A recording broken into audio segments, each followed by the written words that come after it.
Well, it's the final day of the Flemington Melbourne Cup Carnival in Benway. We've made our way down to Hosier Lane. Yeah, well, it's iconic, isn't it? So we've got Hosier Lane, we've got the MCG, and of course we've got Flemington where we celebrate Champions Day. And this really has evolved this day. I think we're now paying dividends. You know, for what we saw on Derby Day, we maybe stole a little bit from there and we stole a little bit from Cup Day as well. Now we've got a bumper day, last day of the carnival. And you know what? Victoria loves a grand final. They certainly do. So we've got 3 Group 1 features to touch on, starting with the Darley Champion Sprint. Who did you find there?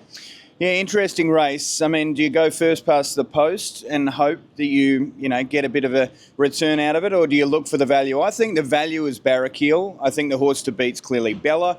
Giga Kick flying. Everywhere you look, there's quality. And for a race this deep into the spring, I'm so glad the field's held up.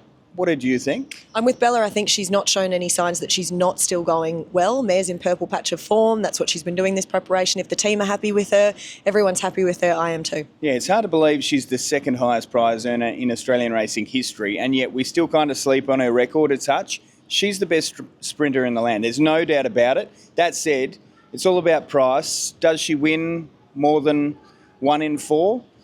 I probably think there are a few chances in there that could mix it up. So I'm happy to go with Barraquil each way. Well, the last time when she won the Everest into the Russell boarding was the first time she'd won twice consecutively. Yeah, I mean, I'm just happy to take her on at the price. I could entertain Giga Kick. I could kind of entertain Overpass, but my thought with Overpass is if they were so hell-bent on going into the Everest first up that they were happy to risk missing the Everest as they did, that says to me there's going to be regression second up. So there's not a stack of speed, and the race shape says Overpass, but I'm happy to back Barraquil and hope that down the straight they can kind of tinker with a few things and get themselves sorted, because the past couple of runs down the straight have been a bit iffy. All right, Ben, let's have a look now at the VRC Champions Mile. What do we do with Jenny? What do we do with her? So that's the question. She popped, I guess, in the Cox Plate. Now we drop back to a more ideal trip, but it feels like the 3rd or 4th grand final of her preparation. I'm not a huge fan of that. You've got proven milers, you've got Mr. B who's dropping back. I'm happy to kind of take I'd like to think it's a fresher approach. So another Will who was fantastic the other day in winning, feels a horse on the up. I think Fangirl, we can completely forgive what happened last time out, just seems to need an ideal race shape, but if it's a matter of sort of getting a suck run in, sit sprint, she's the one that can launch over the top of them late. So a couple at an each way price. What do you think? You always like Mr. B. Is that his day? It could be. I think it could be any number of horses' day. It's pretty tricky. So I think Mr. B could win, but I'm with broadsiding each way. Yeah, even if people wanted to mount a case for Steffi Magnetica, I could see interest there. So just depends which way you want to go. I think Cox Plate back is tough.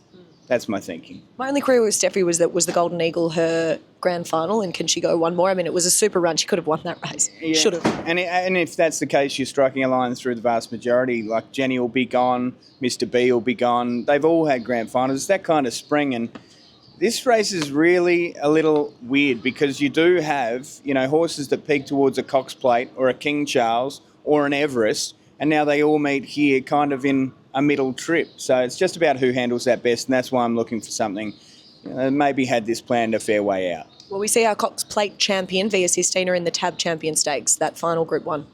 Yeah, we do, and again, she bumps into a horse like, say, a Without a Fight, who's heading overseas, and you think, okay, well, you've been off the scene for, a year? You're probably the best horse in the race if the real Via doesn't rock up. Is $7 worthwhile? I think it reeks of a pipe opener.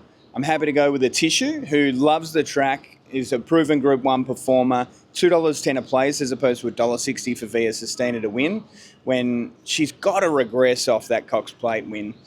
She's the one to beat, Via, but I'll go a different direction. You? I'm going with some value again. I'm with Elias, 2,400 back to 2,000. Yeah, well, I don't hate that angle. 24 was probably a bridge too far, wasn't it? And off the back of what we saw in Sydney, this was a horse that was really well favoured in a Caulfield Cup. So completely understand that.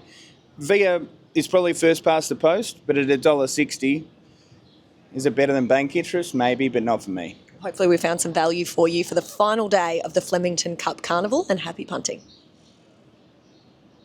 Chances are you're about to lose. For free and confidential support, call the number on the screen or visit the website.